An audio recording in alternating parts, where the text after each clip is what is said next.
Hey, Scrappy friends, it's Ashley, and today I'm excited to be joining Christine Meyer for her series Stealing Saturdays. We both take a layout that we like from one another and steal some ideas or kind of scrap lift from the layout. And this is the one that I chose from Christine. I like the diagonal design that she has going on her layout, so I wanted to recreate that look on the layout that I'm doing. And I'm starting with this paper from the Willow Lane collection by Maggie Holmes through Crate Paper. And this is the only product from the Willow Lane collection that I'm using. Everything else is from the Chasing Dreams collection, which is also by Maggie Holmes. But I wanted to use these birds in place of the flowers that Christine used. I really liked this pattern paper and I wanted to use it, but I wasn't sure on what layout or how I would use it. So the light bulb kind of went off for this layout, and it was kind of perfect to go along with what I wanted to do, taking a cue from Christine's layout. And I'm going to leave a link to Christine's channel in the description box below so you can check out what she's doing and check out the layout that she chose that I created to steal from. So I will make sure to leave that link so you can check that out there. And I'm just going to fussy cut a couple of these here and finish the rest off camera. I also stitched off camera to add some texture to the birds. And I'm going to start getting those in place. And so I'm going to kind of do that diagonal look, and I want to vary the dimension on these. So I'm using pop dots behind some, and some of the other ones I'm just going to adhere straight to the background paper. And so I'm going to use my tape runner and the foam dots just to get that different dimension. And I'm going to kind of place these where I want them, just so I know that they fit, and kind of have that diagonal look. So I'm going to get them all in place first. I usually like to do that when I'm using a lot of embellishments or fussy cut images. And fussy cut images are great because it's like a whole extra embellishment that you didn't get with the collection. You can make it your own by adding it to other things, stitching on it, raising it up with the pop dots. So you can do lots of fun things with the fussy cut images. It's probably my second favorite technique next to die cutting on my Silhouette machine. So I really love to fussy cut. It's a really fun thing to do on your layouts or projects. So I'm going to get that last one there, and I'm going to start filling in some of the spacing here with other embellishments from the collection.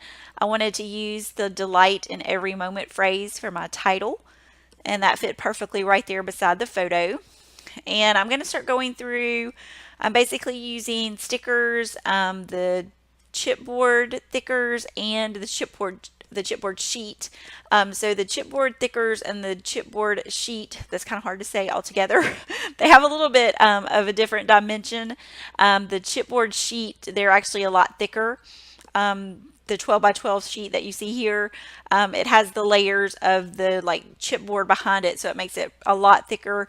And then the little chipboard thickers, they're in between kind of a sticker and the chipboard sheet. They have some dimension to them, but they're not quite as thick as the ones from the chipboard sheet. So I like mixing all those together just to get that different dimension and just that different look on your layout. And so I'm just kind of going through all those. I had some buttons. I love all the different textures that each one of these different embellishments creates on my layout. So I'm just going to use my liquid adhesive to adhere the buttons. And I did 3 of those. I like to work in odd numbers. That's always been kind of one of the rules of scrapbooking that I learned when I first started, that odd numbered embellishments or things that you're using in groups are pleasing to the eye. So I always like to kind of use an odd number for things like that. And I liked these little hearts. I wanted to add some of those. And since it was such a small size embellishment, I decided to add a pop dot behind it too. And also grab another little heart here. And I just used the pop dots to kind of bump both of those up off the background so it makes them stand out just a little bit more. And these little word phrases were perfect for filling in some of the empty spots in between the birds. I always love these. This is probably one of my favorite embellishments. Any kind of little word sticker, phrase sticker, I always love those, and I always look for collections that have those because it's one of my favorite things to use. And I wanted to add my date, even though I don't put these in chronologically. I like to have the date, and I want to finish it off with just some splatters of black color shine. This is from Heidi Swapp, and I like the splattered look that it adds throughout the diagonal design. And I always make sure to cover my photo so I don't get any of the color shine on my photo. And so that pretty much finishes up my page. I hope you enjoyed watching. Make sure you check out Christine's video to see what she's creating. Here is my finished layout. And I also have a close-up coming up here at the end. If you are not a subscriber to my channel, I would love for you to become a new subscriber, so make sure you do that. And if you liked watching my video today, please leave me a thumbs up. Thanks again for joining me, and I will see you next time.